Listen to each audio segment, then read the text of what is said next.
Vamos falar então um pouquinho de possibilidades e alternativas para a gestão de crise. Primeira coisa que eu queria falar com vocês é sobre alguns mitos que a gente vê, ouve e lê por aí, que crise gera oportunidade, olha a outra metade do copo, crise não gera oportunidade, crise não gera nenhum tipo de possibilidade de negócio. Crise é crise, tem que ser combatida. Crise quebra a empresa, deixa a família demitida, traz fome, traz miséria, traz todo tipo de coisa ruim. Não existe oportunidade em crise. O que nós temos que fazer é tentar entender o que está acontecendo com esse mercado, com o nosso mercado, onde a gente atua, para a partir daí elaborar plano de ação específico de sobrevivência. Isso nós só temos dois caminhos para combater crise: aumentar a venda ou reduzir custo. Reduzir custo todo mundo já está fazendo, as empresas conhecem as suas despesas e já estão trabalhando nesse caminho. Nós vamos falar um pouco de aumentar a venda ou dessa parte que o marketing cuida mais. Recomendação 1. Para manter-se competitivo em situação de crise, a primeira recomendação é: cuide bem do que você tem. Ou seja, cuide bem do seu cliente atual. É dele que você tem que cuidar bem, é ele que você tem que atender bem. A coisa mais barata que existe dentro de uma empresa é você atender bem os clientes que você tem. Toda ação de captação, ela gera custo com um grau de incerteza. Então, atender bem os seus clientes não gera custo adicional nenhum, exceto aquele que você já tem. A ação de captação gera o custo adicional de você precisar disponibilizar a sua equipe comercial ou contratar uma agência ou contratar alguém para te ajudar. Isso é além da sua operação, é uma despesa a mais. Então, trabalhar bem, trabalhar operacionalmente bem, muito alinhado, é fundamental. Não é possível pensar em perder cliente numa época de crise. Numa época de crise como essa que a gente vive, a operação precisa ser impecável. Ela tem que funcionar muito bem. Os seus clientes atuais precisam ser muito melhores atendidos do que eles vinham sendo atendidos antes da crise. Então, eu vou falar um pouco agora de falhas internas, né? Por que as falhas internas acontecem com tanta frequência? Diferentemente do que a gente... Diferentemente não, na verdade a gente está acostumado a ver falhas internas com muita frequência, para falar a verdade.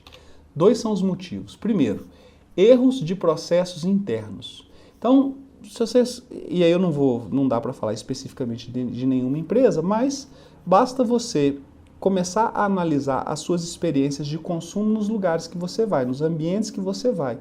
E você vai ver que os processos internos são mal planejados, eles são mal alinhados, porque eles são mal executados. Na hora que você chega, o tempo todo você se depara com erro.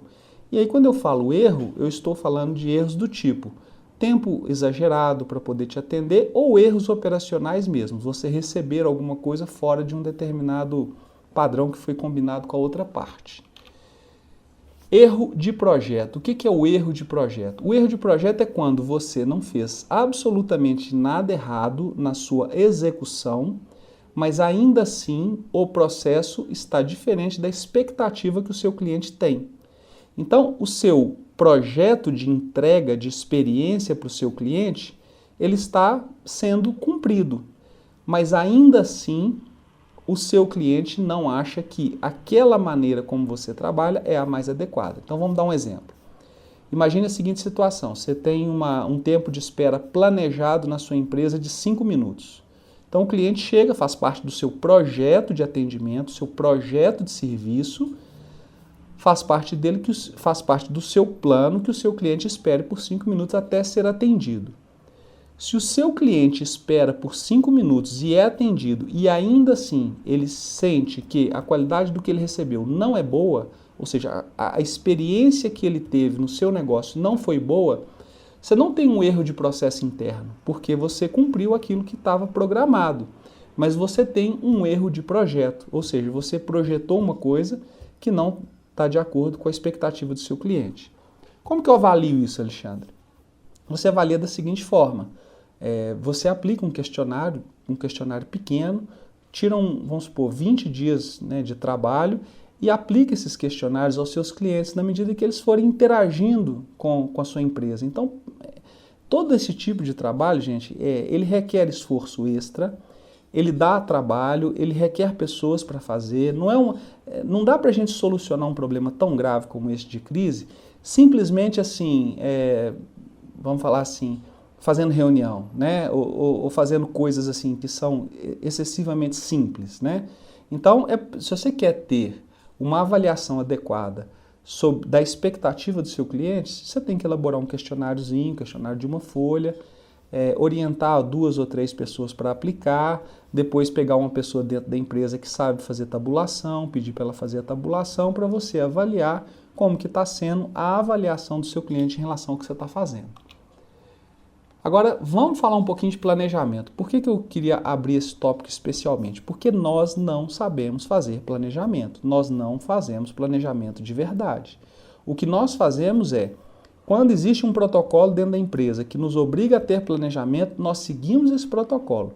Mas quando não existe um protocolo, ou quando não existe um conjunto de rotinas já pré-estabelecidas, nós somos muito ruins e muito fracos em planejamento.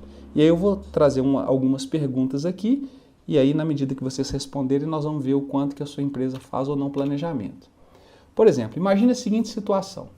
Para avaliar como a sua empresa faz planejamento, responda essas perguntas. Quando vocês fazem uma reunião, todos tomam conhecimento dos assuntos a serem debatidos antes da reunião? A pauta é preparada com antecedência? Primeira pergunta. Segunda, as reuniões começam e terminam pontualmente de acordo com o que foi definido? Terceira pergunta. Ao fim da reunião, todos os assuntos são encaminhados com documentação e com delegação do que será feito e por quem será feito? Aquela matriz 5W1H da gestão da qualidade total. Quando pretende-se começar um projeto, a equipe que vai coordenar esse projeto faz um planejamento formal e detalhado com quais são os produtos, quais são as entregas, quais são os prazos, qual que é o orçamento, quem são as pessoas que vão executar cada uma das tarefas. Os gerentes possuem metas formais e mensuráveis, eles prestam conta dessas metas em espaço organizado para isso? Aqui é uma coisa que assim, não precisa de falar muito, mas a gente sabe que a maioria das empresas não trabalha com metas, né? Então, se as empresas não trabalham com metas, é porque não existe um processo formal de planejamento, porque o processo formal de planejamento faz com que, pelo menos da maneira mais adequada, com que as metas sejam estabelecidas. E não basta estabelecer metas. É preciso estabelecer metas, é preciso mensurá-las e é preciso criar um espaço de compartilhamento e de apresentação dessas metas. Então não é simplesmente ter metas, é ter metas e fazer todo um processo de prestação de contas disso. Então se você respondeu não em 3 ou 4 dessas 6 perguntas, na verdade dessas 5, provavelmente o seu processo de planejamento ou de onde você trabalha, ele não está adequado, pelo menos não está adequado como deveria estar. O que explica, de certa forma, os problemas internos que eu acabei de falar, que é o primeiro tópico lá, não perca clientes. Não perca clientes como? Fazendo planejamento detalhado do processo de trabalho. O erro de projeto, eu já falei, mas eu falei rapidamente, vou só passar por ele aqui agora. Quer dizer, qual deve ser, isso aqui é o projeto, tá? Então, muitas pessoas não vão saber o que eu estou chamando aqui de projeto. O que é o projeto? É um documento que deve informar, que deve colocar no papel o que a empresa quer, como a empresa quer que seja a experiência do seu cliente. Então, qual deve ser a experiência do cliente? Qual o tempo médio de espera? Quanto tempo nós levaremos para enviar um orçamento? Como deve ser a postura de todos ao atender um cliente? Quando o cliente reclama, nós somos rápidos? E somos rápidos quanto? Então, isso faz parte do projeto. Isso faz parte de um documento que descreve com muita clareza como que você quer que seja a experiência do seu cliente dentro do seu negócio. E aí aquele outro ponto que a gente já falou, mas que se você está atendendo esse projeto adequadamente e o seu cliente não está satisfeito ou se você está perdendo cliente, você tem um erro de projeto e não tem um erro operacional. As pessoas estão sendo atendidas ou o serviço está sendo executado de acordo com o que foi planejado, mas ainda assim não está bom. Então é preciso rever o projeto.